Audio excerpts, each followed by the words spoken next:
नमस्कार विद्यार्थी मित्रांनो, तुमचं पुन्हा एकदा स्वागत आहे सिम्प्लिफाईड अकॅडमी या ऑनलाईन लर्निंग प्लॅटफॉर्मवरती। मी बालाजी सुरणे, सिम्प्लिफाईड चालू घडामोडी डायरी या पुस्तकाचा लेखक। आज आपण एक 36व्या अंकावरती चालू घडामोडीची एक नवीन सिरीज सुरू केलेली आहे। त्याच्यामध्ये जे टॉपिक वाईज लेक्चर्स आहेत ते आपण बघतोय। तर ऑलरेडी 2 टॉपिक आपण बघितलेले आहेत। पहिलं राजकीय घडामोडी आणि दुसरं आर्थिक घडामोडी। हे दोन्ही लेक्चरची लिंक तुम्हाला आमच्या टेलिग्राम चॅनलवरती आपल्या भेटून जाईल। आज आपलं तिसरं लेक्चर असणार आहे। तिसरं लेक्चर जे आहे, जे अहवाल आणि निर्देशांक हा आपला तिसरा टॉपिक आहे, त्या टॉपिकवरती आज आपण विश्लेषण बघणार आहोत। 36व्या अंकामधलं जे काही आपण टॉपिक बघतोय त्याच्यातला अहवाल आणि निर्देशांक हा टॉपिक आज बघूयात। पहिली आपली न्यूज आहे भ्रष्टाचार धारणा निर्देशांक। बऱ्याचदा चालू घडामोडी या विषयामध्ये अहवाल आणि निर्देशांकावरती प्रश्न विचारला जातो, त्यामुळे हा सुद्धा तेवढाच महत्वाचा टॉपिक आहे। भ्रष्टाचार धारणा निर्देशांक 2024 संदर्भात आहे। त्याला इंग्लिशमध्ये करप्शन परसेप्शन इंडेक्स असं म्हटलं जातं। तर 11 फेब्रुवारी 2025 रोजी हा अहवाल जाहीर झालेला आहे। ट्रान्सपरन्सी इंटरनॅशनल नावाची एक संस्था आहे बर्लिन या ठिकाणी, जर्मनीतलं हे शहर आहे बर्लिन। त्या ठिकाणी ट्रान्सपरन्सी इंटरनॅशनल नावाची संस्था आहे, जे जागतिक बँक आहे त्याचे जे माजी कर्मचारी होते त्यांनी ही संस्था स्थापन केलेली आहे। ही संस्था भ्रष्टाचार धारणा निर्देशांक दरवर्षी पब्लिश करत असते। 2024चा अहवाल फेब्रुवारी 2025 मध्ये पब्लिश झालेला आहे। तर भारताचा क्रमांक वगैरे फार महत्वाचा आहे, हे लक्षात ठेवा। याच्यामध्ये एक स्केल असते, गुण दिले जातात प्रत्येक देशाला। 0 ते 100 मोजपट्टीवर मूल्यांकन केलं जातं। 0 म्हणजे अत्यंत भ्रष्ट देश असा मानला जातो आणि 100 म्हणजे अतिशय स्वच्छ, म्हणजे त्या ठिकाणी कोणत्याही प्रकारचा भ्रष्टाचार नाही असं मानलं जातं। तर या निर्देशांकामध्ये भारताचा क्रमांक 96 आहे। हे वाक्य फार महत्वाचं आहे, लक्षात ठेवायचं आहे। 180 देशांचं या ठिकाणी मूल्यांकन करण्यात आलं, त्याच्यामध्ये भारत 96व्या क्रमांकावर आहे आणि भारताला जे मिळालेले गुण आहेत ते 38 गुण मिळालेले आहेत। 2023 मध्ये भारत 93व्या स्थानी होता, म्हणजे भारताची या ठिकाणी घसरण झालेली आपल्याला पाहायला मिळतं। भारताच्या शेजारील देशांचा जर विचार केला तर म्यानमार 168व्या स्थानी आहे, बांगलादेश 149व्या, पाकिस्तान 135, श्रीलंका 121, नेपाळ 107, चीन 76 आणि भूतान 18व्या क्रमांकावर आहे। जर भारताच्या शेजारील देशांचा फक्त विचार केला तर म्यानमारमध्ये सर्वाधिक भ्रष्टाचार असल्याचं इथं दिसतं आपल्याला, आणि भूतानमध्ये सर्वात कमी 18व्या स्थानी जागतिक स्तरावर आहे, म्हणजे चांगल्या प्रकारे त्या ठिकाणी स्थिती आहे। सर्वात स्वच्छ देश म्हणजे सर्वात कमी भ्रष्टाचार असलेला देश कुठला आहे तर डेन्मार्क हा देश आहे। त्याच्यानंतर दुसऱ्या क्रमांकावरती फिनलंड आणि तिसऱ्या क्रमांकावरती सिंगापूर हा देश आहे। तुम्ही पहिला क्रमांक जरी लक्षात ठेवला तरी या ठिकाणी सफिशियंट माहिती आहे। त्याच्यानंतर सर्वात भ्रष्ट देशाचा जर विचार केला तर दक्षिण सुदान आणि सोमालिया हा, दक्षिण सुदान 180व्या स्थानी आहे, सोमालिया जो आहे तो 179व्या स्थानी आणि व्हेनेझुएला जो आहे तो 178व्या स्थानी आहे। आता या न्यूज मध्ये तुम्हाला काय लक्षात ठेवायचंय बघा, हे भ्रष्टाचार धारणा निर्देशांक आहे, कोणती संस्था जाहीर करते तर ट्रान्सपरन्सी इंटरनॅशनल, हे लक्षात ठेवा। भारताचा क्रमांक कितवा आहे? 96वा क्रमांक आहे। पहिल्या स्थानी डेन्मार्क हा देश आहे आणि शेवटच्या स्थानी दक्षिण सुदान ही आफ्रिकन कंट्री आहे, एवढं लक्षात ठेवायचं आहे। ठीक आहे, पुढचं आपलं पंचायत राज हस्तांतर निर्देशांक म्हणून न्यूज आहे, ज्यालाच आपण पंचायत डिव्होल्यूशन इंडेक्स असं म्हटलं जातं। केंद्र सरकारने 13 फेब्रुवारी 2025 रोजी राज्यांमधील पंचायतींच्या हस्तांतरांची स्थिती एक सूचक पुराव्यावर आधारित रँकिंग 2024 हा अहवाल प्रकाशित केलेला आहे केंद्र सरकारने। जे काही राज्यांची संसाधनं असतात त्याचं विकेंद्रीकरण कोणत्या पद्धतीने केलं जातं याचं मूल्यांकन करण्यासाठी पंचायत राज हस्तांतरण निर्देशांक किंवा याला PDI असं सुद्धा म्हटलं जातं, पंचायत डिव्होल्यूशन इंडेक्स। पंचायत राज व्यवस्थेच्या एकूण हस्तांतरण निर्देशांक डिव्होल्यूशन इंडेक्स क्रमवारीत कर्नाटक अव्वल स्थानावर आहे, हे लक्षात ठेवायचंय। कर्नाटक या निर्देशांकामध्ये अव्वल ठरलेला आहे। त्याच्यानंतर राज्य आणि केंद्रशासित प्रदेशांना एकूण पंचायत DI आणि 6 प्रमुख आयामांनुसार क्रमवारी देण्यात आलेली आहे। त्या निर्देशांकानुसार आणि एकूण 6 डायमेन्शन्स किंवा आयाम म्हणतो त्याला, त्याच्यानुसार राज्यांना क्रम देण्यात आलेली आहे। कर्नाटक अव्वल स्थानी आहे, केंद्रीय पंचायती राज मंत्रालय आणि नवी दिल्ली येथील भारतीय लोक प्रशासन या संस्थेने हा अहवाल तयार केलेला आहे. असा सुद्धा प्रश्न विचारला जाऊ शकतो की पंचायत राज हस्तांतरण निर्देशांक कोणत्या संस्थेने तयार केलाय, तर नवी दिल्ली येथील भारतीय लोक प्रशासन संस्था आणि त्याचबरोबर केंद्रीय पंचायत राज मंत्रालय या दोघांनी मिळून हे अहवाल तयार केलेला आहे. क्रम सगळ्यात पहिल्यांदा म्हणजे पहिल्या स्थानी कुठलं राज्य आहे असं सुद्धा विचारलं जाऊ शकतं या निर्देशांकामध्ये. तर कर्नाटक पहिल्या स्थानी आहे, दुसऱ्या स्थानी केरळ, तिसऱ्या स्थानी तमिळनाडू आणि चौथ्या स्थानी महाराष्ट्र हे राज्य आहे. तर महाराष्ट्राचा क्रमांक लक्षात ठेवा, या निर्देशांकामध्ये चौथ्या स्थानी आहे. त्याच्यानंतर उत्तर प्रदेश हे 5व्या स्थानी आहे. आता ते आयाम जे आहेत, 6 जे डायमेन्शन्स आहेत, त्याच्यामध्ये कुठलं राज्य अव्वल आहे ते सुद्धा आपण थोडक्यात माहिती बघूयात. आराखडा किंवा त्याला फ्रेमवर्क म्हटलं जातं, त्याच्यामध्ये केरळ अव्वल स्थानी आहे. कार्य याच्यामध्ये तामिळनाडू अव्वल आहे. वित्त या क्षेत्रामध्ये कर्नाटक राज्य अव्वल आहे. उत्तरदायित्व याच्यामध्ये कर्नाटकच आहे. पदाधिकारी याच्यामध्ये गुजरात आणि क्षमता बांधणीमध्ये तेलंगणा असं आहे. फक्त याच्यामध्ये एक लक्षात ठेवा, ओव्हरऑल जो इंडेक्स आहे त्याच्यामध्ये कर्नाटक अव्वल स्थानी आहे, महाराष्ट्र 4थ्या स्थानी आहे. त्याच्यानंतर कोणी जाहीर केला अहवाल असं सुद्धा विचारलं जातं, बऱ्याचदा प्रश्न या पद्धतीचे आलेले आहेत. तर केंद्रीय पंचायती राज मंत्रालय आणि भारतीय लोक प्रशासन नावाची संस्था या दोघांनी हा अहवाल तयार केलेला आहे. पुढचे न्यूज पण महत्वाची आहे. वित्तीय आरोग्य निर्देशांक याच्याबद्दल आपण या ठिकाणी माहिती बघूयात.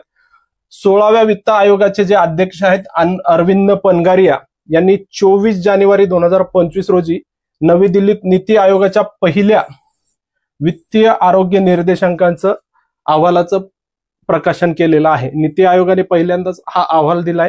त्याचं नाव आहे वित्तीय आरोग्य निर्देशांक किंवा फिस्कल हेल्थ इंडेक्स असं त्याला इंग्लिशमध्ये म्हटलं जातं.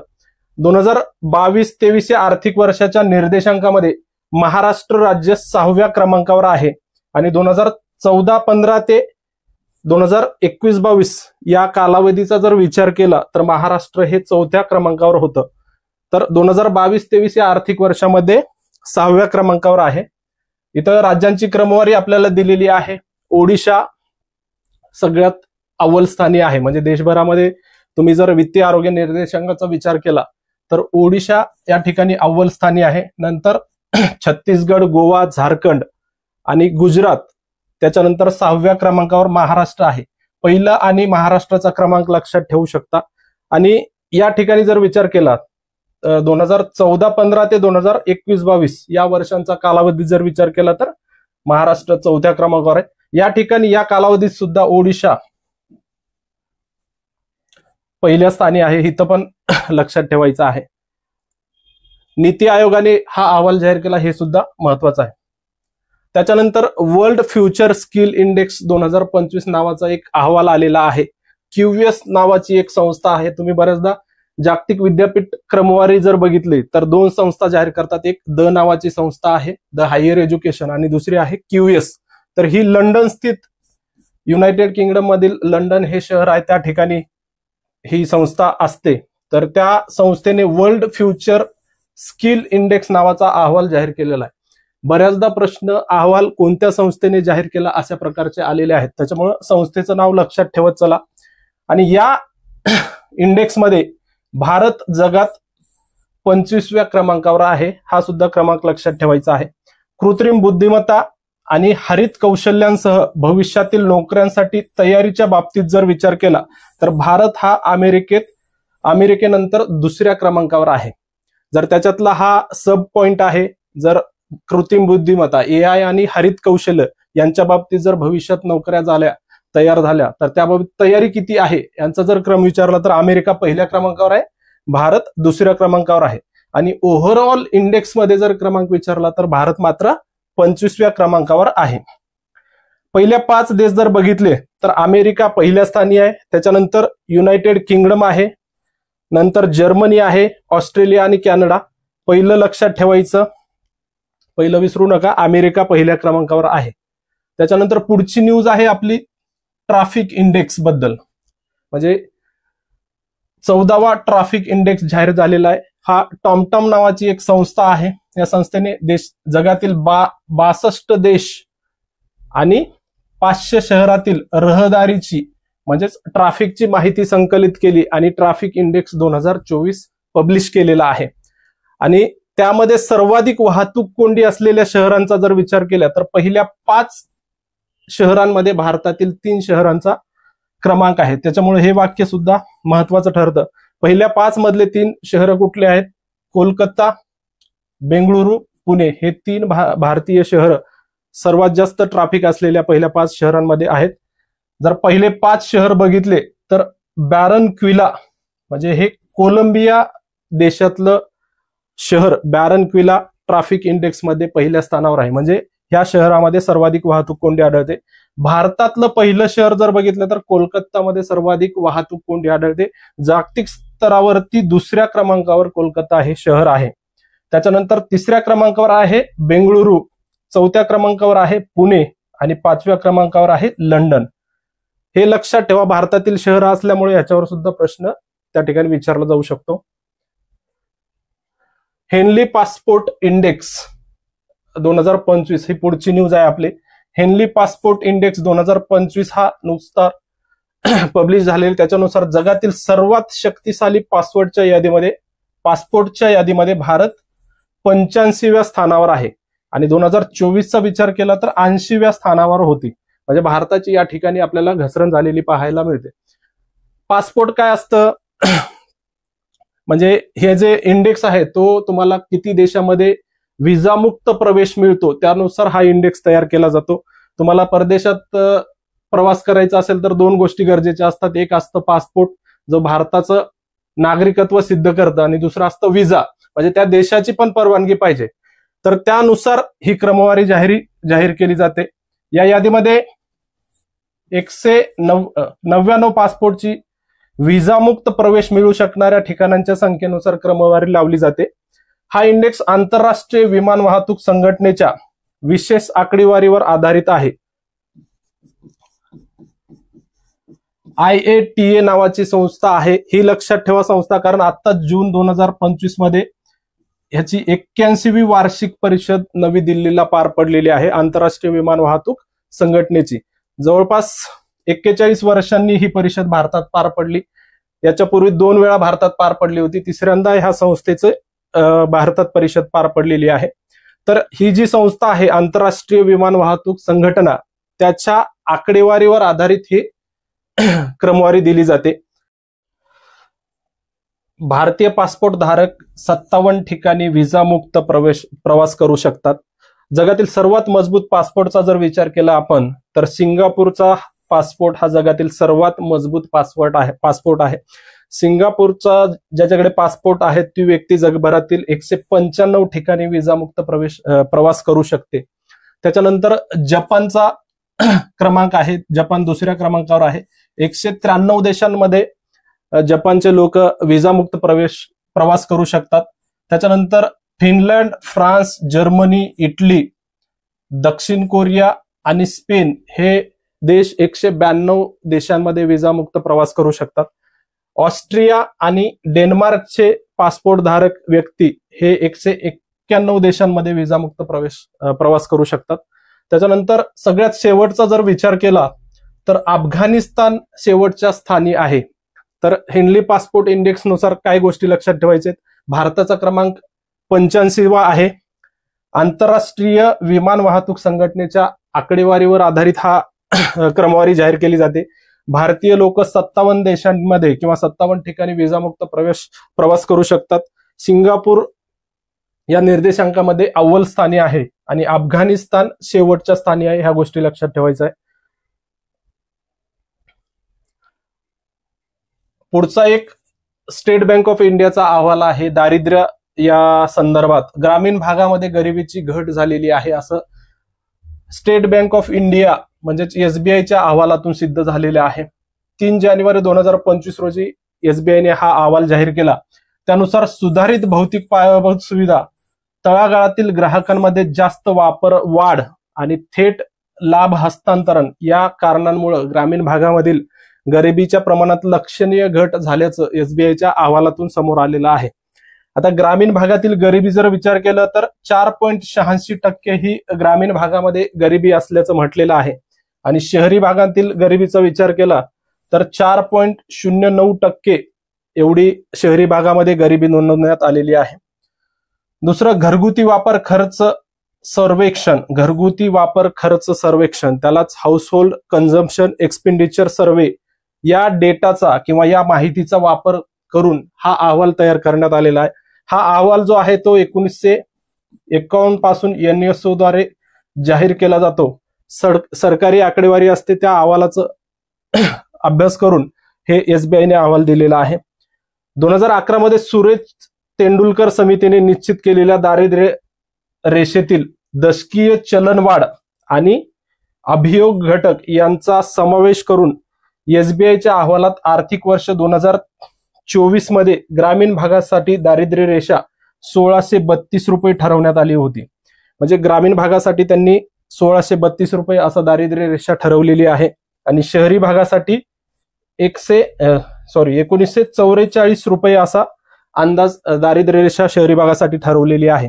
त्यांनी तेंडुलकर समितीचा आधार घेतलेला आहे आणि जी काही महागाईमध्ये वाढ झालेली आहे, तेंडुलकर समितीने 2011 मध्ये जी दारिद्र्य रेषा ठरवली होती त्याच्यानुसार आता एक दशकामध्ये जी काही चलनवाढ झालेली आहे, महागाई झालेली आहे, त्याला अनुसरून यांनी SBIने 1632 रुपये ग्रामीण भागासाठी आणि 1944 रुपये शहरी भागासाठी दारिद्र्य रेषा ठरवलेली आहे.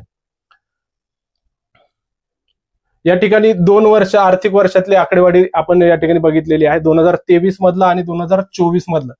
2023 मध्ये ग्रामीण भागात 7.20% आणि शहरी भागात 4.86% अशी गरिबी होती. तर तेच 2024 या आर्थिक वर्षामध्ये 4.60% आणि ग्रामीण भागात 4.60% आणि शहरी भागामध्ये 4.9% दारिद्र्य होतं असं त्यांनी सांगितलेलं आहे. आणि जे काही दारिद्र्य रेषा ठरवलेली आहे ते पण 2023 या आर्थिक वर्षासाठी आणि 2024 या आर्थिक वर्षासाठी जी दारिद्र्य लाईन ठरवलेली आहे या ठिकाणी दिलेली आहे माहिती. त्याच्यानंतर वेगवेगळ्या समित्या ज्या आहेत, अलग कार्यगट आहे, तेंडुलकर कार्यगट आहे, रंगराजन समिती आहे किंवा तेंडुलकर समिती आहे, त्यांनी दारिद्र्य रेषा किती ठरवली होती या ठिकाणी तक्ता दिलेला आहे आपल्याला. एक हे दिलेलं आहे इन्फोग्राफिक, त्याच्यामध्ये अलग कार्यगट किंवा अलग लकडावाला जी समिती होती त्यांनी 651 ग्रामीण भागासाठी आणि शहरी भागासाठी 931 रुपये असं सांगितलं होतं. तेंडुलकर समितीने ग्रामीण भागासाठी 618 रुपये आणि शहरी भागासाठी 1000 रुपये सांगितले होते. आणि 2014 ची जी रंगराजन समिती आहे त्यांनी ग्रामीण भागासाठी 972 रुपये आणि शहरी भागासाठी 1407 रुपये हा दारिद्र्य रेषा ठरवलेली होती. पुढचा लीड्स अहवाल 2024 बघूयात नक्की काय आहे. केंद्रीय वाणिज्य आणि उद्योग मंत्री पियुष गोयल यांनी 3 जानेवारी 2025 रोजी logistic is across different state म्हणजेच लीड्स नावाचा एक अहवाल जारी केला. या अहवालाची 6वी आवृत्ती होती. लीड्सचा लॉंग फॉर्म लक्षात ठेवायचा, logistics is across different states. तर ही 6वी आवृत्ती होती. 2018 पासून लीड्स नावाचा अहवाल जाहीर केला जातो, त्याच्यापैकी ही 6वी आवृत्ती आहे. याच्यातले प्रमुख मुद्दे जर बघितले तर या राज्यांचा वेगवेगळ्या याच्यामध्ये गट केलेला आहे. एक किनारी राज्य, भूवेष्टित राज्य, ईशान्य गट आणि केंद्रशासित प्रदेश असा राज्यांचा वेगवेगळा गट केलेला आहे. त्या गटामध्ये सुद्धा 3 वेगवेगळे वर्गीकरण करण्यात आलेलं आहे, अचिव्हर्स, फास्ट मूव्हर्स आणि एस्पायर्स. तर किनारी राज्यांचा जर विचार केला तर अचिव्हर्स मध्ये गुजरात, कर्नाटक, महाराष्ट्र, ओडिशा आणि तामिळनाडू यांचा समावेश होतो. फास्ट मूव्हर्स मध्ये आंध्र प्रदेश, गोवा याचा समावेश होतो. एस्पायर्स मध्ये केरळ आणि पश्चिम बंगाल या राज्याचा समावेश होतो. या ठिकाणी फक्त एक लक्षात ठेवा की महाराष्ट्र राज्य जे आहे ते अचिव्हर्स या गटामध्ये येतं आणि किनारी राज्यांमध्ये येतं. भूवेष्टित राज्यांचा जर विचार केला, भूवेष्टित राज्य म्हणजे जे 4ही बाजूने जमिनीने वेढलेले आहेत त्यांना भूवेष्टित राज्य असं म्हटलं जातं. त्याच्यात पण अचिव्हर्स मध्ये हरियाणा, तेलंगणा, उत्तर प्रदेश, उत्तराखंड. त्याच्यानंतर फास्ट मूव्हर्स मध्ये बिहार, हिमाचल प्रदेश, मध्य प्रदेश, पंजाब, राजस्थान आणि ऍस्पायर्स मध्ये छत्तीसगड आणि झारखंडचा समावेश होतो. ईशान्य गट म्हणजे ईशान्येकडील जे काही राज्य असतील त्याच्यामध्ये ऍच्युअर्स मध्ये आसाम, अरुणाचल प्रदेश, फास्ट मूव्हर्स मध्ये मेघालय, मिझोराम, नागालँड, सिक्कीम, त्रिपुरा, ऍस्पायर्स मध्ये मणिपूरचा समावेश होतो. केंद्रशासित प्रदेशांचा विचार केला तर ऍच्युअर्स मध्ये चंदीगड आणि दिल्ली, फास्ट मूव्हर्स मध्ये दादरा नगर हवेली आणि दमन दीव, जम्मू काश्मीर, लक्षद्वीप आणि पुदुचेरीचा समावेश होतो. आणि ऍस्पायर्स मध्ये अंदमान आणि निकोबार बेटे आणि लडाखचा समावेश होतो. फक्त या ठिकाणी लक्षात ठेवायचंय तुम्हाला लीड्सचा फुल फॉर्म काय आहे. परत हा अहवाल कोणी जाहीर केला? केंद्रीय वाणिज्य आणि उद्योग मंत्रालयाद्वारे हा अहवाल जाहीर केला जातो. 6वी आवृत्ती होती 2018 पासून तिचं दरवर्षी जाहीर केला जातो. महाराष्ट्र जे आहे ते अचिव्हर्स या कॅटेगरीमध्ये येत असतं. ठीक आहे, थोडक्यात आपण संक्षिप्त घडामोडी बघूयात. भारत उच्च उत्पन्न असलेला देश बनणार असं एका संस्थेनं जाहीर केलेलं आहे. तर बेन अँड कंपनी आणि नॅस्कॉम या दोन संस्थांच्या अहवालानुसार सेवा क्षेत्राच्या प्रोत्साहनामुळे भारत हा सगळ्यात मोठा सर्व्हिस प्रोव्हायडर देश आहे. त्याच्यामुळं सेवा क्षेत्राचा खूप मोठ्या प्रमाणात विस्तार होतोय. त्या प्रोत्साहनामुळे भारत 2047 पर्यंत 23 ट्रिलियन ते 35 ट्रिलियन अमेरिकन डॉलरचा अंदाजित जीडीपी सह उच्च उत्पन्न असलेला देश बनणार असल्याचं ह्या दोन संस्थांनी सांगितलेलं आहे. 2047 पर्यंत सेवा क्षेत्राचा भारताच्या जीडीपी मध्ये 60% वाटा होईल असं त्यांनी सांगितलेलं आहे. तर उत्पादन क्षेत्राचा वाटा 32% होईल असं अंदाज त्या अहवालामध्ये वर्तवण्यात आलेला आहे. पुढचं आहे जागतिक प्रतिष्ठा क्रमवारी 2025. टाइम्स हायर एज्युकेशन किंवा त्यालाच असं सुद्धा म्हटलं जातं. तर ही संस्था सुद्धा दरवर्षी जागतिक विद्यापीठ क्रमवारी जाहीर करत असते. त्यांनी जागतिक प्रतिष्ठा क्रमवारी 2025 असं वेगळा एक अहवाल जाहीर केलेला आहे. त्यामध्ये Indian institute of science Bengaluru या ठिकाणी असलेली जी भारतीय विज्ञान संस्था आहे ती पूर्वीच्या 101 ते 125 क्रमांकावरून 201 ते 300 क्रमांकाच्या श्रेणीत घसरण झालेली आहे. भारतीय संस्थांमध्ये या जागतिक प्रतिष्ठा क्रमवारीमध्ये अव्वल स्थानी जरी असली तरी तिची मात्र आता यावेळी घसरण झालेली आहे. IISc बेंगळुरू भारतीय संस्थांमध्ये अव्वल स्थानी असून त्यानंतर IIT दिल्लीचा आणि IIT मद्रास यांचा क्रमांक लागतो. अमेरिकेतील हार्वर्ड विद्यापीठाने सलग 14व्या वर्षी आपलं अव्वल स्थान कायम ठेवलेलं आहे. त्याच्यानंतर इंग्लंडमधील ऑक्सफर्ड विद्यापीठाने MIT विद्यापीठासोबत संयुक्त दुसरे स्थान पटकावले. याच्यामध्ये लक्षात काय ठेवायचं, जागतिक प्रतिष्ठा क्रमवारी कोणत्या संस्थेने जाहीर केली? Times Higher Education. भारतीय संस्थांमध्ये अव्वल स्थानी कोण आहे? तर IISc बेंगळुरू. त्याच्यानंतर जागतिक संस्थांमध्ये अव्वल स्थानी कोण आहे? अमेरिकेतील हार्वर्ड विद्यापीठ अव्वल स्थानी आहे. ठीक आहे. पुढचा अहवाल आहे लॅन्सेट पब्लिक हेल्थ मध्ये प्रकाशित झालेला. भारतात आत्महत्या मृत्यूदरात 30% घट झाली असं एका अहवालात म्हटलेलं आहे. लॅन्सेट पब्लिक हेल्थ मध्ये हा अहवाल प्रकाशित झाला असून 1990 ते 2021 या काळात भारतातील आत्महत्या मृत्यूदरात लक्षणीयरित्या 30% घट झाली. या ठिकाणी प्रश्न विचारला जाऊ शकतो की लॅन्सेट पब्लिक हेल्थ मध्ये प्रकाशित झालेल्या अहवालानुसार 1990 ते 2021 या कालावधीमध्ये भारतातील आत्महत्या मृत्यूदरात किती टक्के घट झाली? तर 30% घट झाली. आता 1990चा जर विचार केला त्यावेळेस आत्महत्या मृत्यूदर प्रति 1 लाख लोकसंख्येमागे 18.9% एवढा होता. तोच आता 2019 पर्यंत हा 13.1 पर्यंत आला आणि 2021 मध्ये परत त्याच्यामध्ये घट होऊन हा आकडा 13 पर्यंत पोहोचलेला आहे. पुढची पण महत्वाची न्यूज आहे महिला अब्जाधीशांची यादी. फोर्ब्स नावाचं जे काही मासिक आहे त्याच्यामध्ये महिला अब्जाधीशांची यादी प्रकाशित झालेली आहे. त्याच्यामध्ये 2025 मध्ये 112.5 अब्ज डॉलर्स संपत्तीसह वॉलमार्टच्या ॲलिस वॉल्टन अव्वल स्थानी आहेत. म्हणजे जी महिला अब्जाधीशांची यादी जाहीर झाली तर वॉलमार्ट ही जी कंपनी आहे मल्टीनॅशनल कंपनी, त्याच्यामध्ये ॲलिस वॉल्टन त्या कंपनीच्या ह्या जागतिक स्तरावर अव्वल स्थानी आहेत. त्यानंतर लोरियलच्या फ्रँकोइस बेटेनकोर्ट मेयर्स या दुसऱ्या स्थानी आहेत.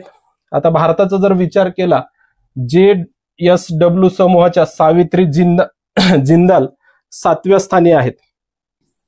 म्हणजे जागतिक क्रमवारीत भारताच्या सावित्री जिंदाल 7व्या स्थानी आहेत आणि भारतामध्ये त्या अव्वल स्थानी आहेत. आणि पहिल्या स्थानी वॉलमार्टच्या ॲलिस वॉल्टन आहेत. हे 2-3 मुद्दे लक्षात ठेवण्यासारखे आहेत. पुढची न्यूज आहे आपली, स्तनाच्या कर्करोगात हैदराबाद अव्वल स्थानी. राष्ट्रीय कर्करोग नोंदणी कार्यक्रम अंतर्गत निजाम वैद्यकीय विज्ञान संस्थेने लोकसंख्या आधारित कर्करोग नोंदणी अहवाल प्रसिद्ध केलेला आहे. कोणत्या संस्थेने केला? निजाम वैद्यकीय विज्ञान संस्थेने लोकसंख्या आधारित कर्करोग नोंदणी अहवाल 2014 ते 2016 प्रसिद्ध केलेला आहे. त्यानुसार भारतामध्ये हैदराबादमध्ये स्तनाच्या कर्करोगाचा सर्वाधिक दर नोंदवण्यात आलेला आहे. प्रति लाख महिलांमध्ये वय समायोजित दर 48 आहे. तर मेघालयमध्ये सर्वात कमी दर आहे. हे एवढं लक्षात ठेवायचंय. हा जो अहवाल आहे लोकसंख्या आधारित कर्करोग नोंदणी अहवाल, यानुसार कोणत्या शहरामध्ये सर्वाधिक स्तनांचं कर्करोगाचं प्रमाण आहे? तर हैदराबादमध्ये आहे आणि सर्वात कमी दर मेघालयमध्ये आहे. पुढचा असर अहवाल 2024. प्रथम नावाची एक शैक्षणिक संस्था आहे. दरवर्षी ग्रामीण शिक्षणाचं मूल्यांकन करून असर नावाचा एक अहवाल जाहीर करत असते. देशाच्या ग्रामीण भागातील शिक्षणाचे वास्तव मांडणारा हा अहवाल आहे. त्याचं नाव आहे असर. राज्यसेवा मुख्य परीक्षेला वगैरे याच्यावरती प्रश्न विचारलेला आहे याच्यापूर्वी. तर त्या असरचा लॉंग फॉर्म बघितला तर annual status of education report असं त्याचा लॉंग फॉर्म आहे. असर नावाचा अहवाल कोणती संस्था जाहीर करते हे महत्वाचं आहे. तर प्रथम नावाची संस्था आहे. ही संस्था हा अहवाल जाहीर करते. देशभरातील 605 गावात सुमारे 6.5 लाख मुलाच्या सर्वेक्षणात मूलभूत वाचन आणि अंकगणित कौशल्यांमध्ये चाचणी घेण्यात आली. मूलभूत वाचन आणि अंकगणित कौशल्यामध्ये चाचणी घेण्यात आली. अहवालानुसार 3री आणि 5वी मधील बहुतेक मुले अद्याप त्यांच्या स्थानिक भाषेत दुसरीतील मजकूर वाचण्यात किंवा गणिताची साधी आकडेवारी करण्यात असमर्थ ठरले आहेत. हे या अहवालातून म्हटलेलं आहे. प्रथम या संस्थेद्वारे हा अहवाल प्रकाशित केला जातो. हे सगळ्यात महत्वाची लाईन आहे. पुढचं आहे जागतिक विद्यापीठ क्रमवारी. या ठिकाणी आकडेवारी वर्षानुसार दिलेली आहे. किती टक्के मुलं दुसरीच्या ह्याच्यातले वाचू शकतात, म्हणजे मजकूर वाचू शकतात किंवा गणिताची आकडेमोड करू शकतात, हे तुम्ही थोडं बघू शकता. एवढं परीक्षेच्या दृष्टिकोनातनं महत्वाचं नाहीये. डायरेक्ट प्रश्न आला तर असाच विचारला जाईल की असर नावाचा अहवाल कोण जाहीर करतं किंवा असरचा फुल फॉर्म काय आहे. जागतिक विद्यापीठ क्रमवारी 2025. टाइम्स हायर एज्युकेशन संस्थेने जानेवारी 2025 मध्ये विषयानुसार जागतिक विद्यापीठाची क्रमवारी जाहीर केली. जी मेन जागतिक विद्यापीठाची क्रमवारी असते ती वेगळी असते. ही विषयानुसार किंवा सब्जेक्टनुसार जागतिक विद्यापीठाची क्रमवारी जाहीर केलेली आहे. त्यामध्ये युनायटेड किंगडम मधील ऑक्सफर्ड विद्यापीठाने अव्वल स्थान मिळवलेलं आहे. म्हणजे पहिल्या स्थानी UK मधलं ऑक्सफर्ड विद्यापीठ आहे. त्याच्यानंतर अमेरिकेतील MIT विद्यापीठाचा क्रमांक लागतो. आणि भारतीय संस्थांचा विचार केला तर IISc बेंगळुरू 201 ते 250 या गटामध्ये बेंगळुरू IISc बेंगळुरूचा समावेश आहे. एवढं लक्षात ठेवा. जी जागतिक विद्यापीठाची क्रमवारी आहे विषयानुसार किंवा सब्जेक्टनुसार, त्याच्यामध्ये ऑक्सफर्ड विद्यापीठ अव्वल स्थानी आहे. आणि भारतीय विद्यापीठांचा विचार केला, भारतीय संस्थांचा विचार केला तर बेंगळुरू येथील IISc ही संस्था अव्वल स्थानी आहे. पुढचं ग्लोबल फायर पॉवर इंडेक्स 2025 नावाचा अहवाल आहे. ग्लोबल फायर पॉवर इंडेक्स 2025 नुसार भारताला जगातील 4थ्या क्रमांकाचे सर्वाधिक शक्तिशाली सैन्य म्हणून स्थान देण्यात आलेलं आहे. अहवाल लक्षात ठेवा, ग्लोबल फायर पॉवर इंडेक्स, त्याच्यामध्ये भारत 4थ्या क्रमांकाचा सर्वात शक्तिशाली सैन्य असलेला देश आहे. त्याच्यामध्ये पहिल्या क्रमांकावर अमेरिका आहे, दुसऱ्या रशिया आणि तिसऱ्या चीन आहे. म्हणजे अमेरिका, रशिया आणि चीन नंतर भारताचा क्रमांक लागतो. भूतान हा सर्वात शेवटच्या स्थानी म्हणजे 145व्या स्थानावर आहे. पाकिस्तानचा जर विचार केला तर पाकिस्तान 9व्या स्थानावरून 12व्या स्थानावर पाकिस्तानची घसरण झालेली आहे. तर ग्लोबल फायर पॉवर इंडेक्स 2025 नुसार भारत 4थ्या स्थानी आहे. पहिलं अमेरिका, दुसरं रशिया आणि तिसरं चीन. शेवटच्या स्थानी आपला शेजारी देश भूतान आहे. जर पाकिस्तानचा विचार केला तर पाकिस्तान 12व्या स्थानी आहे. पुढचा आहे ऑक्सफॅम इंटरनॅशनलचा अहवाल. आता 1765 ते 1900 या काळात, वसाहत काळात ब्रिटनने भारतातून 64.820 ट्रिलियन अमेरिकन डॉलरची संपत्ती मिळवली असा अहवाल दिलेला आहे. म्हणजे हा ब्रिटिश काळातला जी आकडेवारी आहे, ब्रिटिश काळामध्ये ब्रिटनने कशा प्रकारे भारताची लूट केली हे आपण इतिहासामध्ये वाचलेलंच असतं. तर ऑक्सफॅम नावाची जी संस्था आहे, ऑक्सफॅम इंटरनॅशनल, त्यांनी 1765 ते 1900 या कालावधीमधला हे सांगितलंय की जे ब्रिटन आहे भारतातून 64.820 ट्रिलियन अमेरिकन डॉलरची संपत्ती मिळवली. त्यापैकी तब्बल 33.8 ट्रिलियन डॉलर इतकी रक्कम ब्रिटनच्या 10% धनाढ्यांच्या तिजोरीत गेली असं टेकर्स नॉट मेकर्स नावाचा अहवाल आहे. हे सुद्धा टायटल लक्षात ठेवायचं. अहवालाचं शीर्षक काय? टेकर्स नॉट मेकर्स नावाचा अहवाल दिलाय ऑक्सफॅम इंटरनॅशनलने. कालावधी कधीचा आहे? 1765 पासून ते 1900 पर्यंत किती संपत्ती लुटलेली आहे ते पण दिलेलं आहे, हे लक्षात ठेवा. पुढचं आहे वैश्विक आर्थिक स्थिती आणि शक्यता 2025. दक्षिण आशियामधील सर्वात मोठी अर्थव्यवस्था म्हणून भारताच्या देशांतर्गत ढोबळ उत्पादनात 2025 मध्ये 6.6% वाढ होईल.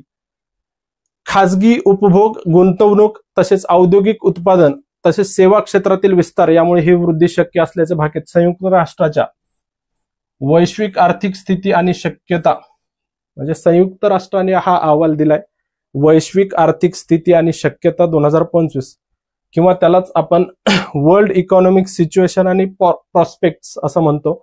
तर त्यानुसार भारताच्या देशांतर्गत ढोबळ उत्पादनामध्ये 6.6% वाढ होईल असा अंदाज त्या ठिकाणी वर्तवलेला आहे. पुढचा आहे global power city index 2024. The global power city index 2024 मध्ये दुबईला सलग दुसऱ्या वर्षी जगभरात 8व्या आणि मध्य पूर्व या भागामध्ये पहिले स्थान मिळालेले आहे. जपानच्या मेरी मेमोरियल फाउंडेशनने प्रसिद्ध केलेल्या वार्षिक अभ्यासामध्ये हा निर्देशांक नवोन्मेष, आर्थिक गतिमानता आणि जागतिक कनेक्टिव्हिटीमध्ये दुबईच्या भूमिकेवर प्रकाश टाकण्यात आला. लंडन या यादीमध्ये अव्वल स्थानी आहे. म्हणजे ग्लोबल पॉवर सिटी इंडेक्सचा जर विचार केला तर लंडन या यादीमध्ये अव्वल स्थानी आहे. त्याच्यानंतर न्यूयॉर्क, टोकियो आणि पॅरिस यांचा क्रमांक लागतो. आणि दुबई हे मध्य पूर्व विभागामध्ये पहिल्या स्थानी आहे आणि जागतिक स्तरावर 8व्या स्थानी आहे. तर पुढची आपली न्यूज आहे एन चंद्रबाबू नायडू सर्वात श्रीमंत मुख्यमंत्री. आपण राजकीय घडामोडी बघत असताना एडीआर या संस्थेबद्दल बघितलं होतं की या एडीआर नावाच्या संस्थेने एक अहवाल दिलेला होता. त्याच्यामध्ये सगळ्यात जास्त राजकीय देणगी मिळालेला पक्ष कुठला हे आपण बघितलेलं आहे. तर याचं उत्तर तुम्हाला कमेंटमध्ये दाखल करायचंय, कमेंटमध्ये सांगायचंय की सगळ्यात जास्त एडीआरच्या अहवालानुसार सगळ्यात जास्त राजकीय देणग्या मिळालेला पक्ष कुठला. तर हे कमेंट करून सांगायचंय तुम्ही. असोसिएशन फॉर डेमोक्रेटिक रिफॉर्म्स नावाची संस्था आहे, त्यांनी 30 डिसेंबर 2024 रोजी जाहीर केलेल्या अहवालानुसार एन चंद्रबाबू नायडू हे भारतातील सर्वात श्रीमंत मुख्यमंत्री ठरलेले आहेत. ठीक आहे. त्यांची संपत्ती 931 कोटी रुपयांपेक्षा जास्त आहे. तर पश्चिम बंगालच्या मुख्यमंत्री ममता बॅनर्जी सर्वात गरीब मुख्यमंत्री ठरलेले आहेत. त्यांच्याकडे केवळ 15 लाख रुपये संपत्ती आहे. एवढं लक्षात ठेवा. असोसिएशन फॉर डेमोक्रेटिक रिफॉर्म्स किंवा ADR या संस्थेच्या अहवालानुसार भारतातले सगळ्यात श्रीमंत मुख्यमंत्री कोणते ठरलेले आहेत, तर त्याचं उत्तर असणार आहे एन चंद्रबाबू नायडू. आणि त्याच्यानंतर सर्वात गरीब किंवा सर्वात कमी संपत्ती असलेल्या मुख्यमंत्री कोणत्या ठरलेल्या आहेत, तर ममता बॅनर्जी यांच्याकडे 15 लाख रुपये संपत्ती आहे. बिझनेस रेडी अहवाल 2024 म्हणून पुढचा अहवाल आहे. त्याच्यामध्ये जागतिक व्यवसाय सुलभता म्हणजे इज ऑफ डुईंग बिझनेस अहवालाच्या जागी बिझनेस रेडी हा अहवाल जाहीर करण्यात आलेला आहे. म्हणजे जी जागतिक बँक आहे, जागतिक बँक याच्यापूर्वी जागतिक व्यवसाय सुलभता किंवा इज ऑफ डुईंग बिझनेस नावाचा अहवाल जाहीर करत होती, त्याच्याऐवजी नवीन अहवाल सादर करण्यास सुरुवात केलेली आहे. त्याचं नाव आहे बिझनेस रेडी किंवा बी रेडी असं सुद्धा त्या अहवालाला म्हटलं जातं. समावेशक खाजगी क्षेत्राच्या वाढीला प्रोत्साहन देण्यासाठी हा अहवाल जागतिक व्यावसायिक वातावरणाचे मूल्यांकन करत असतो. इकॉनॉमिक्सच्या दृष्टीने फार महत्वाचा आहे. इज ऑफ डुईंग बिझनेस जेव्हा जाहीर व्हायचा त्यावेळेस बरेचसे प्रश्न आयोगाने सुद्धा विचारलेले आहेत. तर इज ऑफ डुईंग बिझनेसच्या ऐवजी कुठला अहवाल सुरू केलेला आहे, कोणत्या संस्थेने सुरू केला हे सुद्धा लक्षात ठेवायचंय. जागतिक बँकेने सुरू केलाय, त्याचं नाव आहे बिझनेस रेडी किंवा बी रेडी नावाचा अहवाल कोणत्या संस्थेने सुरू केला, अशा प्रकारचा सुद्धा प्रश्न तयार होऊ शकतो, येऊ शकतो. त्याच्यानंतर आहे हवामान जोखीम निर्देशांक 2025. बॉन आणि बर्लिन स्थित, बॉन आणि बर्लिन या दोन ठिकाणी असलेली जर्मन वॉच नावाची जी संस्था आहे, त्यांनी हवामान जोखीम निर्देशांक 2025 जाहीर केलेला आहे. त्यालाच क्लायमेट रिस्क इंडेक्स असं सुद्धा म्हणतं. हवामान जोखीम निर्देशांकामध्ये भारत 6व्या क्रमांकावर आहे. त्याच्यानंतर डोमेनिका, चीन, होंडुरास, म्यानमार आणि इटली हे पहिले 5 देश आहेत. या देशानंतर भारताचा 6व्या स्थानी क्रमांक लागतो. डोमेनिका हा पहिल्या स्थानी देश आहे, एवढं जरी एक लक्षात ठेवलं, आणि भारत 6व्या स्थानी आहे हे जरी लक्षात ठेवलं तरी चालतं. हवामान जोखीम निर्देशांक कोणती संस्था जाहीर करते हे लक्षात ठेवायचंय. जर्मन वॉच नावाची संस्था आहे, ही संस्था जाहीर करत असते. 1993 ते 2022 दरम्यान झालेल्या अतिवृष्टीमध्ये सर्वाधिक प्रभावित झालेल्या 10 देशांमध्ये सुद्धा भारताचा समावेश आहे. भारतात अशा घटनांमुळे झालेल्या जागतिक मृत्यूपैकी 10%, आणि जर तुम्ही आर्थिक दृष्टीने विचार केला, डॉलरच्या बाबतीत जर विचार केला तर 4.3% नुकसान झालेलं आहे. सध्या सायबर हल्ल्यांचं खूप मोठ्या प्रमाणात हे चालू आहे. तर सायबर हल्ल्यांचा जर विचार केला तर भारत जगात 2ऱ्या स्थानी आहे असं एका अहवालात सिद्ध झालेलं आहे. Cyber intelligence firm, cyber intelligence या क्षेत्रामध्ये कार्य करणारी जी संस्था आहे किंवा कंपनी आहे क्लाउडसेक नावाची, या कंपनीच्या या संस्थेच्या अहवालानुसार 2024 मध्ये 95 भारतीय संस्थांवर डेटा चोरीचे हल्ले झाले आहेत आणि भारत सायबर हल्ल्यांच्या बाबतीत जगात 2ऱ्या क्रमांकाचा सर्वाधिक लक्ष झालेला देश आहे. 140 हल्ल्यांसह अमेरिका अव्वल स्थानी आहे. लक्षात ठेवायचंय, अमेरिका पहिल्या स्थानी आहे, भारत 2ऱ्या स्थानी आहे. सर्वात व्यस्त विमान मार्ग कुठला असं सुद्धा विचारलं जाऊ शकतं. डिसेंबर 2024 मध्ये जाहीर झालेल्या OAG किंवा ऑफिशियल एअरलाईन गाईडच्या अहवालानुसार 2024 मध्ये मुंबई दिल्ली हा जगातील 8व्या क्रमांकाचा सर्वात व्यस्त देशांतर्गत विमानमार्ग ठरलेला आहे. ऑफिशियल एअरलाईन गाईडच्या अहवालानुसार 2024 मध्ये भारतामधला जो हा मुंबई ते दिल्ली हा जो विमान मार्ग आहे तो जागतिक स्तरावर 8व्या क्रमांकाचा सर्वात व्यस्त विमान मार्ग ठरलेला आहे. आणि दक्षिण कोरियातील सेऊल ते जेजू हा जगातील सर्वात व्यस्त देशांतर्गत मार्ग ठरलेला आहे. जर देशांतर्गत जगातील सर्वात व्यस्त मार्ग विचारला तर दक्षिण कोरियामधला सेऊल ते जेजू दरम्यानचा जो मार्ग आहे तो आहे. आणि आंतरराष्ट्रीय विमान मार्गाचा जर विचार केला तर हाँगकाँग ते तैपेई हा 2024 मधला सर्वात व्यस्त विमान मार्ग ठरलेला आहे. पुढची न्यूज आहे network readiness index 2024. Network readiness index 2024 मध्ये भारताने 49वा क्रमांक मिळवलेला आहे.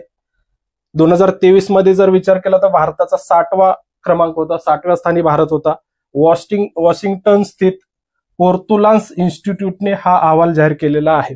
असा सुद्धा प्रश्न विचारला जाऊ शकतो की नेटवर्क रेडिनेस इंडेक्स 2024 कोणत्या संस्थेने जाहीर केला, तर पोर्तुलान्स इन्स्टिट्यूट जे अमेरिकेतील वॉशिंग्टन या ठिकाणी स्थित आहे.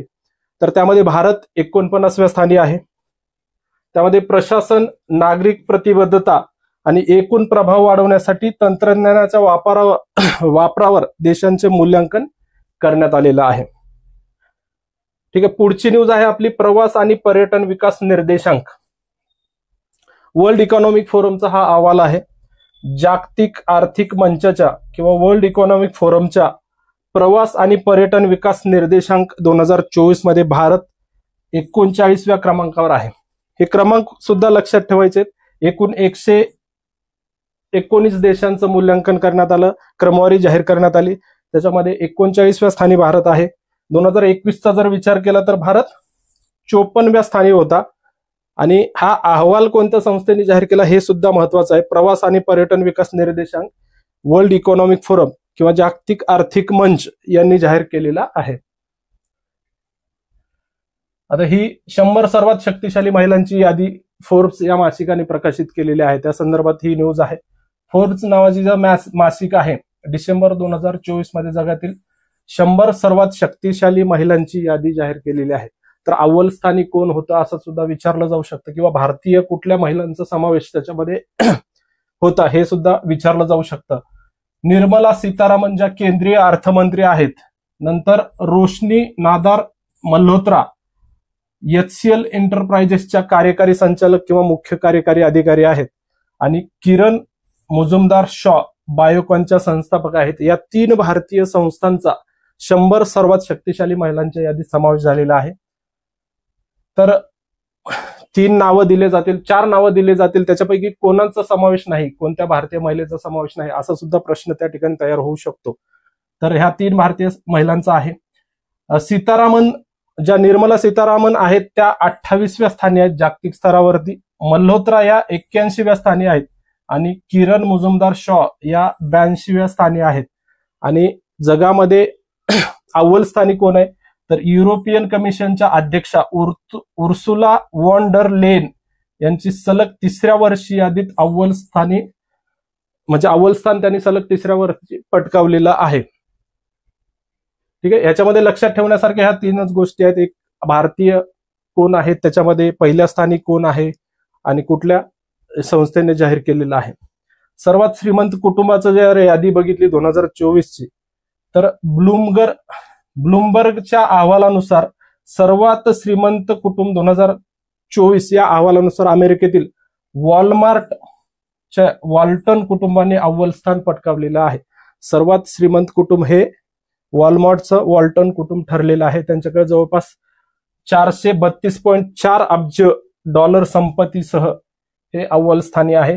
त्याच्यानंतर अल नाहयान कुटुंब, म्हणजे संयुक्त अरब अमिरातीतील अल नाहयान कुटुंब जे आहे 323.9 अब्ज डॉलरसह 2ऱ्या क्रमांकावर आहे. अल थानी कुटुंब, कतारचं अल थानी कुटुंब जे आहे ते 3ऱ्या स्थानी आहे. आणि भारतीय कुटुंबाचा जर विचार केला तर अंबानी कुटुंब हे जागतिक स्तरावर 8व्या स्थानी, म्हणजे भारतीय स्तरावर भारतामध्ये अव्वल स्थानी आहे. अंबानी कुटुंबाची संपत्ती आहे 99.6 अब्ज डॉलर्स. पुढची आपली न्यूज आहे वायू गळती संदर्भात. गुजरातमध्ये सर्वाधिक वायू गळती घटना झालेल्या आहेत त्या संदर्भात आहे. गेल्या दशकात भारतात गॅस आणि रासायनिक वायू गळतीच्या अपघातांची संख्या दुपटीने वाढून 30 इतकी झालेली आहे. 2023 मध्ये गुजरातमध्ये सर्वाधिक घटना घडल्याचे 20 डिसेंबर 2024 रोजी संसदेत सादर केलेल्या आकडेवारीवरून जाहीर झालेलं आहे. म्हणजे ही गव्हर्नमेंटची आकडेवारी आहे. 2023 मध्ये विचार केला तर गुजरातमध्ये सर्वाधिक वायू गळतीच्या घटना घडलेल्या आहेत. 2023 मधील 30 घटनांपैकी 24 घटनांची नोंद एकट्या गुजरातमध्ये झालेली आहे. त्यानंतर उत्तर प्रदेश आणि आसाम, गोवा यांचा क्रम लागतो. ठीक आहे. गव्हर्नमेंटची आकडेवारी आहे, त्याच्याबद्दल प्रश्न विचारला जाऊ शकतो. तसेच 11 जिल्ह्यांना आपत्तीचा धोका असल्याचं सुद्धा एका अहवालातून सिद्ध झालेलं आहे. देशातील 11 जिल्ह्यांना पूर आणि दुष्काळाचा अत्युच्च धोका आहे असे IIT गुवाहाटी आणि IIT मंडी यांनी तयार केलेल्या अहवालात आढळलेलं आहे. या दोन संस्था आहेत, IIT गुवाहाटी आणि IIT मंडी. यांच्यानुसार देशातील 11 जिल्ह्यांना पूर आणि दुष्काळाचा अतिशय उच्च असा धोका असल्याचं म्हटलेलं आहे. भारतातील जिल्हास्तरीय हवामान जोखीम मूल्यांकन, पूर, दुष्काळ आणि जोखमीचा आराखडा असं या अहवालाचं शीर्षक आहे. Centre for study of science, technology and पॉलिसीच्या सहकार्याने हा अहवाल जाहीर करण्यात आलेला आहे. पुढचा आपलं न्यूज जे आहे ते travel and tourism development index 2024 संदर्भात आहे. हा सुद्धा वर्ल्ड इकॉनॉमिक फोरमचा अहवाल आहे, त्याच्यामुळं महत्वाचा अहवाल आहे. तुम्हाला डायरेक्ट प्रश्न येऊ शकतो, travel and tourism development index 2024 कोणी जाहीर केला? तर वर्ल्ड इकॉनॉमिक फोरमने प्रकाशित केलेला आहे. ही न्यूज सुद्धा आपल्याला या ठिकाणी रिपीट झालेली आहे. ऑलरेडी आपण न्यूज बघितली या संदर्भात. 119 देशामध्ये भारताचा 39वा क्रमांक आहे. ही माहिती जरी खोडून टाकली बुकमधनं तरी चालेल, कारण ही रिपीट झालेली आहे.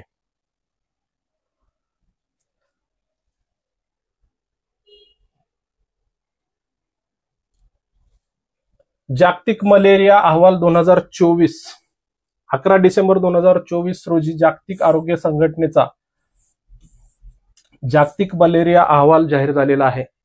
जागतिक मलेरिया अहवाल कोणी जाहीर केला असं सुद्धा विचारलं जाऊ शकतं. तर जागतिक आरोग्य संघटनेचा हा अहवाल आहे. WHO आग्नेय आशिया प्रदेशाचा जागतिक स्तरावर मलेरियाच्या रुग्णांच्या भारामध्ये 1.5% वाटा असल्याचं या अहवालात म्हटलेलं आहे. 2023 मध्ये अंदाजे एकूण रुग्णांपैकी निम्मे रुग्ण भारतात होते. म्हणजे भारतामध्ये मलेरियाचे मोठ्या प्रमाणात रुग्ण आढळतात. त्यानंतर इंडोनेशियाचा क्रमांक लागतो. या प्रदेशात मलेरियामुळे होणाऱ्या मृत्यूंमध्ये 2000 मधील 35,000 वरून 2023 मध्ये 6,000पर्यंत म्हणजे जवळपास 82.9% घट झालेली आहे. या प्रदेशात मलेरियामुळे होणाऱ्या मृत्यूंपैकी 88% मृत्यू भारत आणि इंडोनेशिया या दोन देशांमध्ये झालेले आहेत. ठीक आहे. पुढचा आहे India skill report 2025. India skill report 2025 नुसार महाराष्ट्र हे भारतातील सर्वात जास्त रोजगारक्षम राज्य ठरलेलं आहे. लक्षात ठेवायचंय, महाराष्ट्र भारतातील सर्वात जास्त रोजगारक्षम राज्य ठरलेलं आहे. इंडिया स्किल रिपोर्ट 2025 नुसार सर्वाधिक रोजगारक्षम ठरलेले राज्य कुठलं असा प्रश्न त्या ठिकाणी विचारला जाऊ शकतो. महाराष्ट्रानंतर दिल्ली, कर्नाटक, आंध्र प्रदेश आणि केरळ या राज्यांचा क्रमांक लागतो. हा अहवाल जो आहे व्हीबॉक्स या प्रतिभा मूल्यांकन संस्थेने प्रकाशित केलेला आहे. व्हीबॉक्स नावाची जी संस्था आहे त्या संस्थेच्या अहवालानुसार महाराष्ट्रामध्ये सर्वात जास्त रोजगारक्षम राज्य ठरलेलं आहे. जगातील 100 सर्वोत्तम पाककृतींची यादी जाहीर झाली. 2024-25 साठी टेस्ट अॅटलासच्या जगातील 100 सर्वोत्तम पाककृतीच्या प्रतिष्ठित यादीत भारतीय पाककृतींना जागतिक स्तरावर 12वं स्थान मिळालेलं आहे. टेस्ट अॅटलास मधील जगातील 100 सर्वात पाककृतीची जर यादी बघितली तर भारताच्या पाककृतींना 12वं स्थान मिळालेलं आहे. आणि जगातील 5 सर्वोत्तम जर पाककृती बघितल्या तर त्यामध्ये ग्रीक, इटालियन, मेक्सिकन, स्पॅनिश आणि पोर्तुगीज यांचा समावेश त्या ठिकाणी झालेला आहे. टेस्ट अॅटलासच्या जगातील 100 सर्वोत्तम पदार्थांच्या यादीत मुर्ग मखनी या पदार्थाने 29वे स्थान आणि भारतामध्ये अव्वल स्थान मिळवलेलं आहे. आणि जगातील 100 सर्वोत्तम अन्न शहरांमध्ये मुंबई 5व्या स्थानी आहे. ठीक आहे. पुढची आपण न्यूज बघूयात. 100 प्रेरणादायी आणि प्रभावशाली महिलांची यादी सुद्धा जाहीर केलेली आहे. कोणी जाहीर केली आहे? BBC या संस्थेने, बीबीसीने 100 प्रेरणादायी आणि प्रभावशाली महिलांची यादी जाहीर केली. त्याच्यामध्ये भारतातील अरुणा रॉय सामाजिक कार्यकर्त्या आहेत, पूजा शर्मा अंत्यसंस्कार विधी प्रणेती आहेत आणि विनेश फोगट कुस्तीपटू आहेत, या 3 महिलांचा समावेश या यादीमध्ये झालेला आहे. पुढची न्यूज आहे ग्लोबल 500 यादी. हे महत्वाचं आहे, याच्यापूर्वी प्रश्न याच्यावरती विचारून झालेला आहे. ब्रँड फायनान्स नावाची जी संस्था आहे त्यांनी ह्या यादी प्रकाशित केली. 19वी आवृत्ती आहे त्या यादीची. ग्लोबल 500 2025 असं त्या अहवालाचं शीर्षक आहे. तर ऍपल या संस्थेने, या कंपनीने जगातील सर्वात मौल्यवान ब्रँड म्हणून आपले स्थान कायम ठेवलेलं आहे. हे लक्षात ठेवायचं आहे की ग्लोबल 500 यादीमध्ये सर्वात मौल्यवान ब्रँड म्हणून कोणत्या कंपनीने स्थान मिळवलंय, तर ऍपल या कंपनीने आपले स्थान कायम ठेवलेलं आहे. ऍपलचे ब्रँड मूल्य $574.5 अब्ज इतकं आहे. टाटा ग्रुप, आपला भारतीय जो टाटा समूह आहे किंवा टाटा ग्रुप आहे, 28.6 अब्ज सह सलग 15व्या वर्षी सर्वात मौल्यवान भारतीय ब्रँड ठरलेला आहे. जगाचा विचार केला तर ऍपल आणि भारताचा विचार केला तर टाटा ग्रुप हा भारतातला सर्वात मौल्यवान ब्रँड ठरलेला आहे. जागतिक यादीत टाटा ग्रुप 60व्या स्थानी आहे. ठीक आहे, जागतिक या क्रमवारीचा जर विचार केला तर 60व्या स्थानी आहे. जागतिक क्रमवारीत मायक्रोसॉफ्ट दुसऱ्या आणि गुगल तिसऱ्या स्थानी आहे. आणि भारतीय जी सार्वजनिक क्षेत्रातील LIC कंपनी आहे 13.3 अब्ज अमेरिकन डॉलरसह सर्वात वेगाने वाढणारा भारतीय ब्रँड म्हणून उदयास आलेला आहे. तुम्हाला या ठिकाणी प्रश्न विचारताना हे 2-3 वाक्य लक्षात ठेवायचे. ग्लोबल 500 यादीमध्ये ऍपल अव्वल स्थानी आहे आणि टाटा समूह हे भारतीय यादीत अव्वल स्थानी आहे. त्याच्यामध्ये जागतिक क्रमवारीचा विचार केला तर 60व्या स्थानी आहे. आणि LIC जो ब्रँड आहे तो सर्वात वेगाने वाढणारा भारतीय ब्रँड असल्याचं या ब्रँड फायनान्सने प्रकाशित केलेल्या अहवालात म्हटलेलं आहे. नंतर QS वर्ल्ड युनिव्हर्सिटी रँकिंग. आपण मगाशी बघितल्याप्रमाणे QS ही लंडन स्थित एक संस्था आहे, शैक्षणिक क्षेत्रात कार्यरत असलेली. त्याला क्वॅक्वेरेली सायमंड्स असं त्याचा फुल फॉर्म आहे. तर सस्टेनेबिलिटी 2025 म्हणजे वर्ल्ड युनिव्हर्सिटी रँकिंग ती जाहीर करतेच. त्याचबरोबर त्या वर्ल्ड युनिव्हर्सिटी रँकिंग मध्ये एक वेगळा प्रकार जो असतो सस्टेनेबिलिटी, त्याचा अहवाल हा जाहीर केलेला आहे 10 डिसेंबर 2024 रोजी. देश पातळीवर IIT दिल्लीने अव्वल स्थान मिळवलेलं आहे आणि त्यानंतर IIT खरगपूरचा क्रमांक लागतो आणि त्याच्यानंतर IIT मुंबई. म्हणजे IIT दिल्ली भारतीय संस्थांमध्ये पहिल्या स्थानी आहे, नंतर IIT खरगपूर, IIT मुंबई यांचा क्रमांक आहे. आणि जागतिक क्रमांक जर विचार केला तर IIT दिल्ली जगामध्ये 171व्या स्थानी आहे. IIT खरगपूर 202 आणि IIT मुंबई 234व्या क्रमांकावर आहे. एकूण 78 भारतीय विद्यापीठांचा या यादीमध्ये समावेश झालेला आहे आणि त्याच्यापैकी 21 हे पहिल्यांदाच यादीमध्ये समाविष्ट झालेले आहेत. आता जगामध्ये अव्वल स्थानी कुठली संस्था आहे हे सुद्धा लक्षात ठेवायचंय. कॅनडामधील टोरंटो विद्यापीठ जगात पहिल्या स्थानी आहे. स्वित्झर्लंडमधील ETH झुरिच हे विद्यापीठ दुसऱ्या स्थानी आहे. भारतामध्ये IIT दिल्ली, जगामध्ये टोरंटो विद्यापीठ कॅनडामधलं अव्वल स्थानी आहे. ठीक आहे, हे पण सायबर सिक्युरिटी संदर्भातच आहे. भारतामध्ये सर्वाधिक मोबाईल मालवेअर हल्ले झालेले आहेत. जे संगणकामधले किंवा मोबाईल मधले व्हायरस असतात त्याला मालवेअर असं संबोधलं जातं. तर भारतामध्ये सर्वाधिक मोबाईल मालवेअर हल्ले झाल्याचं एका अहवालातून सिद्ध झालेलं आहे. 3 डिसेंबर 2024 रोजी जाहीर झालेल्या स्केलार थ्रेट लॅब्स 2024च्या अहवालानुसार भारतामध्ये सर्वाधिक मोबाईल मालवेअर किंवा त्याला व्हायरस असं म्हटलं जातं तर हल्ले झालेले आहेत. या झेड स्केलार या क्लाउड सिक्युरिटी कंपनीने जून 2023 ते मे 2024 या कालावधीत 20 अब्ज मोबाईल धोक्यांच्या व्यवहारांचं विश्लेषण केलेलं आहे. त्याच्यामध्ये अमेरिका आणि कॅनडा यांना मागे टाकून जागतिक मोबाईल मालवेअर हल्ल्यामध्ये 28% सह भारत पहिल्या स्थानी आहे. म्हणजे जगामध्ये सगळ्यात जास्त मालवेअर हल्ले मोबाईल मधले भारतावरती झालेल्या आहेत. आता पुढचा जो अहवाल आहे तो UNCCDचा. हे वाळवंटीकरण विरोधी करार आहे. United Nations Convention to Combat Desertification असं त्याचा लॉंग फॉर्म आहे.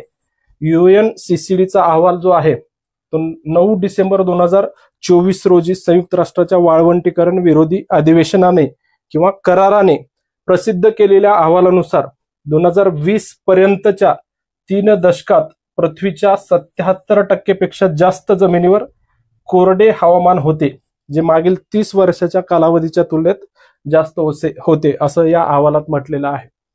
परत पुढची न्यूज अब्जा देशांची यादी या संदर्भात आहे. फोर्ब्स या मासिकाने जगातील अब्जा देशांची यादी प्रकाशित केली. त्याच्यामध्ये इलॉन मस्क हे जगात सगळ्यात जास्त संपत्ती असलेले व्यक्ती ठरलेले आहेत. 433.9 अब्ज डॉलर्सच्या निव्वळ संपत्तीसह इलॉन मस्क जगातील अव्वल स्थानी पटकवलेले आहेत. स्पेस एक्स तुम्ही नाव ऐकलेलं असेल किंवा टेस्ला या कंपनीचे संस्थापक इलॉन मस्क आहेत. इलॉन मस्क 400 अब्ज डॉलर्सची निव्वळ संपत्ती ओलांडणारा पहिला व्यक्ती ठरला आहे. म्हणजे जगातील 400 अब्ज डॉलर्सची संपत्ती म्हणजे जे काही संपत्ती आहे ते ओलांडणारा जगातील पहिला व्यक्ती ठरलेला आहे. अमेझॉनचे संस्थापक जेफ बेझोस 239.4 अब्ज डॉलर्ससह दुसऱ्या स्थानी आहेत. तर मेटाचे संस्थापक, याच्यापूर्वी मेटाचं नाव फेसबुक होतं, त्याचं आता जी मूळ कंपनी आहे त्याचं मेटा असं नाव केलेलं आहे. तर त्याचे संस्थापक जे मार्क झुकरबर्ग आहेत ते 3ऱ्या स्थानी आहेत. अब्ज देशांच्या यादीमध्ये अव्वल स्थानी कोण आहे वगैरे प्रश्न विचारला जाऊ शकतो. स्तनांच्या कर्करोगाचे प्रमाण, पुढची न्यूज आहे. ऑस्ट्रेलिया आणि न्यूझीलंडमध्ये जागतिक स्तरावर स्तनांच्या कर्करोगाचे प्रमाण सर्वाधिक असल्याचे एका अहवालातून सिद्ध झालेलं आहे. ऑस्ट्रेलिया आणि न्यूझीलंडमध्ये या कर्करोगाचं सर्वाधिक प्रमाण असल्याचं म्हटलेलं आहे. ऑस्ट्रेलिया आणि कॅनडातील संशोधकांनी 185 देशांमध्ये स्तनांच्या कर्करोगाच्या घटना आणि मृत्यू दरांचे विश्लेषण केलं. त्यामध्ये जगभरातील 20 पैकी एका महिलेला त्यांच्या आयुष्यात स्तनांच्या कर्करोगाचे निदान होईल आणि 70 पैकी एका महिलेला या आजाराने मृत्यू होईल असं या अहवालातून सिद्ध झालेलं आहे. ठीक आहे, अशा प्रकारे आपलं जे आजचं सेशन होतं, आजच्या जे काही लेक्चर होतं संपलेलं आहे. याच्यापूर्वी 2 लेक्चर घेतले होते, आजचं 3रं. येणारं जो लेक्चर असणार आहे आपलं ते कृषी आणि पर्यावरण या घडामोडीशी संदर्भात असणार आहे. तर हा व्हिडिओ तुम्हाला, हे लेक्चर कसं वाटलं कमेंट करून नक्की कळवा. आपलं टेलिग्राम चॅनल आहेत तिथं पण तुम्ही सबस्क्राईब करू शकता. युट्यूब चॅनलला सबस्क्राईब करा आणि जेवढं शक्य होईल तेवढं तुम्ही हे लेक्चर तुमच्या स्पर्धा परीक्षा करणाऱ्या विद्यार्थ्यांपर्यंत, मित्रांपर्यंत पोहोचवा, जेणेकरून जेवढा चांगला रिस्पॉन्स मिळेल तेवढं आज उत्साहाने आपण वेगवेगळे उपक्रम घेऊन येणार आहोत. पुन्हा भेटूया पुढच्या व्हिडिओमध्ये. थँक्यू.